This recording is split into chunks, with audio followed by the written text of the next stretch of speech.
नमस्कार शेतकरी मित्रांनो, कृषी विश्वविज्ञान या यूट्यूब चॅनलमध्ये आपलं सर्वांचं स्वागत आहे. आज आपण जे आलं ते आपल्या सोयाबीनमध्ये आलेलो आहोत. आपल्या सोयाबीनला आज 27 तारीख आहे, 27 जुलै.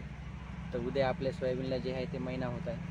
तर बघा, महिन्याच्या हिशोबाने वाढ पण चांगली झालेली आहे आणि खूप शेतकरी जे आहेत तर आपले वरून राजाची जी कृपा झाली नव्हती, मागे 10-15 दिवस सारखं ऊन पडल्यामुळं आता शेतकरी वर्गामध्ये नाराजीचं वातावरण होतं आणि नंतर आता या 4 दिवसाखाली आपल्याला पूर्णतः वरुण राजा जे आहे ते वरुण राजानं पूर्ण शेतकऱ्याला जे आहे ते एकदम आनंदित करून टाकलेलं आहे.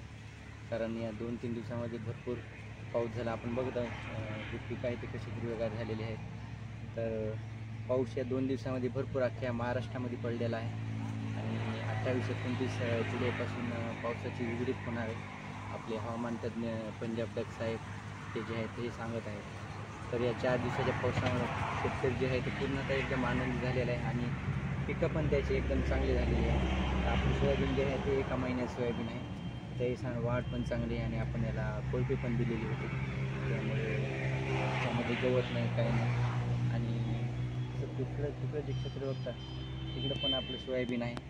तिथं पण सोयाबीन आपलं 28 तारखेलाच 28 जूनलाच पेरणी झालेली आहे आणि आपली हळद पण आहे थोडीफार. त्याची हळद जी आहे ते वरच्या क्षेत्रामध्ये ती हळद जी आहे ती 1 एकर आहे. आणि तसंच आपण आता काही दिवसांनी याला आपण एक अळीनाशक आणि टॉनिक फवारणी करणार आहोत. तर त्याचा पण आपण व्हिडिओ पुन्हा टाकणार आहोत. तर तोपर्यंत जय जवान जय किसान. आपले चॅनल आवडले असतं लाईक करा, शेअर करा आणि सबस्क्राईब बटन पण हे करा. तर